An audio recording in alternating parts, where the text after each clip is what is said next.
50 shooting హంగామా అంతా ఇంత కాదు. ఇప్పటికే 2 షెడ్యూల్స్ కంప్లీట్ అయిపోయాయి. శరవేగంగా సాగుతున్న షెడ్యూల్లో హీరోయిన్ కాజల్ కూడా జాయిన్ అయింది.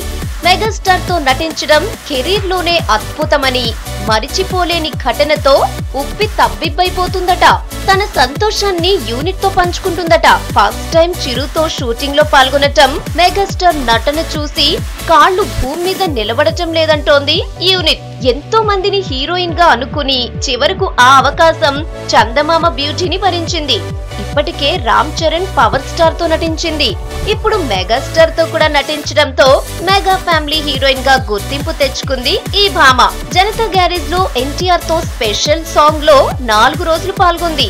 ఆ తర్వాత రోజే అంటే 24వ తేదీన నేరుగా ఖైదీ నెంబర్ 150లో జాయిన్ అయింది. కాజల్ పనైపోయింది అన్నప్పుడల్లా మెగా ఛాన్స్ కొట్టేస్తూ ఇప్పుడిప్పుడే ఇండస్ట్రీలో నిలదొక్కుంటున్న హీరోయిన్స్ కు షాక్ ఇస్తుంది. ఏమైనా 10 ఏళ్ల ఫిల్మ్ ఇండస్ట్రీ అనుభవం కదా అంటున్నారు.